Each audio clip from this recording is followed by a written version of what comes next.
মাথায় আঘাত লাগার পর বমি ভাব বা ঝাপসা দেখা এটা অবশ্যই ভয়ের লক্ষণ।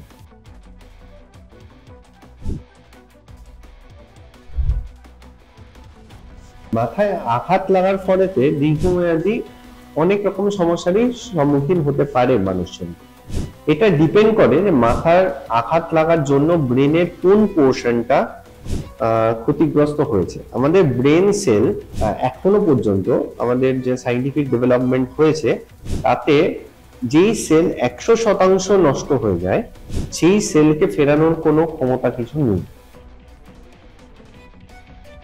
মাথায় চোট যেখানে লেগেছে কিন্তু পুরো মাথাটাই যন্ত্রণা করছে বা এই যন্ত্রণাটা 3 থেকে 4 দিন অবধি এক্সটেন্ড করছে, তাহলে কোনো একজন ডক্টরের পরামর্শ নেওয়াটা খুব জরুরি।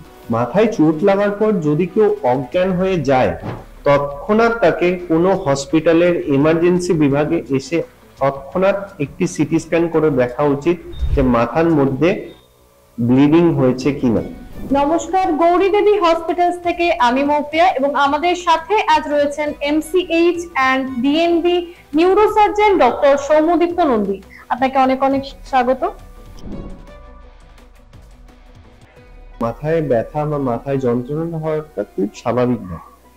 যদি মাথায় চোট লাগার জন্য এই যন্ত্রণাটা খুব কম সময়ের জন্য হয়, ধরুন একদিনের মধ্যে যন্ত্রণাটা কমে গেল, একদিন বা ম্যাক্সিমাম হলে 2 দিনের মধ্যে যন্ত্রণাটা কমে গেল, তাহলে চিন্তা ভাবনা করার মতো কিছু নেই।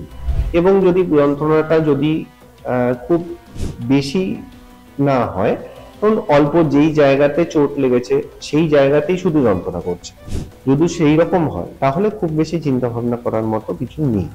কিন্তু যদি দেখা যায় যে মাথায় চোট যেখানে লেগেছে কিন্তু পুরো মাথাটাই যন্ত্রণা করছে বা এই যন্ত্রণাটা 3 থেকে 4 দিন অবধি এক্সটেন্ড করছে, তাহলে কোনো একজন ডক্টরের পরামর্শ নেওয়াটা খুব জরুরি।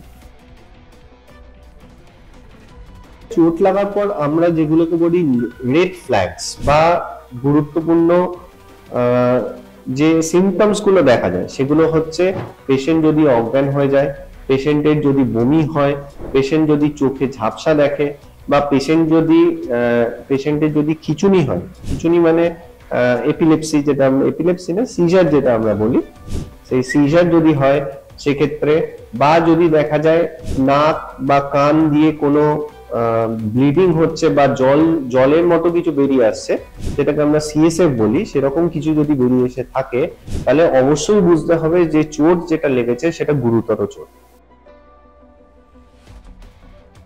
মাথায় আঘাত লাগার পর বমি ভাব বা ঝাপসা দেখা এটা অবশ্যই ভয়ের লক্ষণ, বিশেষত ঝাপসা দেখা। বমি বমি ভাব লাগা বা বমি হওয়া বা ঝাপসা দেখা বা অজ্ঞান হয়ে যাওয়া, এগুলো বা কোনো কোনো সময়তে খিঁচুনি হওয়া, এই জিনিসগুলো অবশ্যই ইন্ডিকেট করে যে মাথার ভিতরে ব্রেনে কোনো একটু সমস্যা হয়েছে। সেটা হতে পারে যে অল্প আঘাত লেগেছে, হতে পারে একটু রক্ত জমেছে, বা হতে পারে অল্পই চোট আঘাত লেগেছে, কিন্তু অবশ্যই এটা ইভ্যালুয়েট করা দরকার। মাথায় চোট লাগার পর যদি কেউ অজ্ঞান হয়ে যায় তৎক্ষণাৎ তাকে কোনো হসপিটালের এমার্জেন্সি বিভাগে এসে তৎক্ষণাৎ একটি সিটি স্ক্যান করে দেখা উচিত যে মাথার মধ্যে ব্লিডিং হয়েছে কিনা। এমনকি যদি অজ্ঞান হয়ে যাওয়ার পর জ্ঞান ফিরেও যায় তবুও তার উচিত তৎক্ষণাৎ কোনো হসপিটালেতে গিয়ে সিটি স্ক্যান করে দেখে নেওয়া যে মাথার মধ্যে চোট যেটা লেগেছে কতটা লেগেছে। বাচ্চাদের ক্ষেত্রে বিশেষ করে একটু বেশি কেয়ারফুল হওয়া উচিত, কারণ তাদের গ্রোয়িং ব্রেন এবং তাদের চোট আঘাত লাগলে এফেক্টটা অনেক লং স্ট্যান্ডিং হতে পারে। সেক্ষেত্রে যদি শুধুমাত্র একটু ফুলে যায় এবং চোটের নেচার যদি খুব হালকা হয়, ধরুন ছুটতে গিয়ে কোথাও একটু ধাক্কা লেগে পড়ে গেছে, মাথাটা একটু ফুলে গেছে, কোনো বমি হয়নি বা খাবার দাবারের সময়তে কোনো অরুচি ভাব কিছু নেই বা অজ্ঞান টজ্ঞান কিছু হয়ে যায়নি, সেক্ষেত্রে আমরা বাড়িতে বা জেনারেল, মানে একদম বাড়িতে নয়, জেনারেল যে ডক্টররা অ্যাভেলেবেল থাকে কাছাকাছি, তাদের কাউকে দিয়ে চিকিৎসা করে নেওয়া যেতে পারে।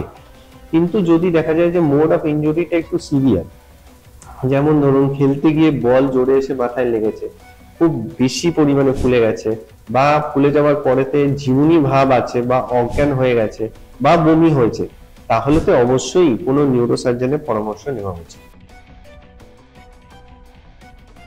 মাথায় চোট লাগার পরেতে ঘুম পাওয়াটা একটু ভয়ের ব্যাপারই। তাকে জাগিয়ে রাখতে হবে, ঘুমোতে দেওয়া চলবে না, এরকম কোনো সাইন্টিফিক জাস্টিফিকেশন নেই।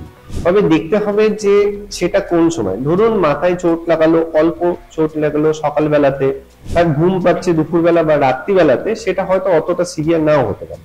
কিন্তু যে যে লোক বা যার চোটটা লেগেছে, সে নর্মাল জীবনযাত্রাতে তার সেই সময় ঘুমানোর কোনো কথাই না, কিন্তু তার চোট লাগার ফলেতে তার ঘুমের ভাবটা আসছে, বা ঝিমুনি ভাবটা আসছে, বা বিশেষ করে বাচ্চাদের যেই সময় তার খেলার সময়তে, সেই সময় সে প্রতিদিন সে খেলে, চোট লাগার পরেতে সে সেই সময়টায় ঘুমিয়ে পড়ছে প্রচন্ড পরিমাণে, তাকে জাগিয়ে রাখতে অসুবিধা হচ্ছে বা জাগিয়ে রাখতে হচ্ছে ইনফ্যাক্ট, তাহলে তার অবশ্যই মেডিকেল সুপারভিশন দেওয়া দরকার।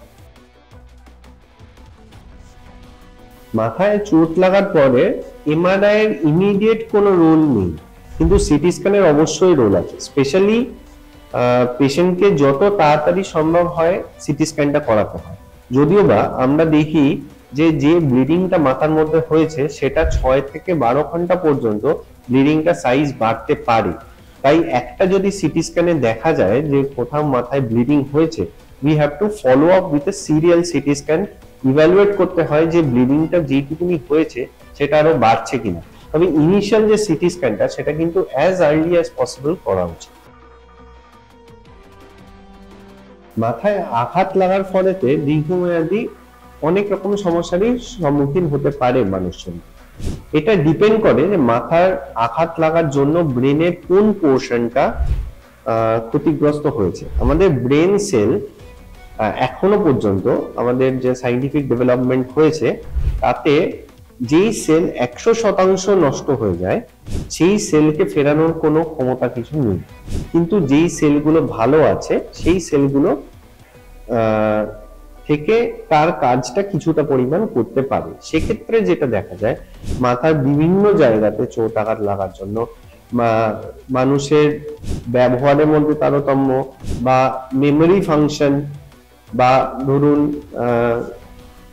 অনেক সময়তে স্মেল বলুন, যে গন্ধ নেওয়ার ক্যাপাবিলিটি, অনেক সময়তে খুব রেয়ার কেসেতে কানে শোনার ক্ষমতা, এসব কিছু হ্রাস পেতে পারে, বা চোখে দেখার ক্ষেত্রে আমাদের যে কটা সেন্স অর্গান আছে সেই কটা হ্রাস পেতে পারে।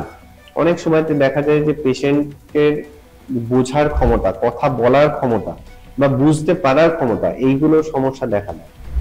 তো এইগুলো পুরোপুরি ডিপেন্ড করে যে ব্রেনের কোন জায়গাটা চোট আঘাত লাগার ফলেতে এফেক্টেড হয়েছে, এবং সেটা যদি অল্প ক্ষেত্রে হয় তাহলে অনেক সময়তেই এটা এতটা ড্যামেজিং হয় না, কিন্তু যাদের ধরুন খুব বেশি পরিমাণে চোট আঘাত লেগেছে তাদের ক্ষেত্রে অনেক সময়তেই দেখা যায় যে এই যে এফেক্ট গুলো আছে এগুলো সারা জীবন কিছুটা পরিমাণে থেকে যায়। স্যারকে অনেক অনেক ধন্যবাদ।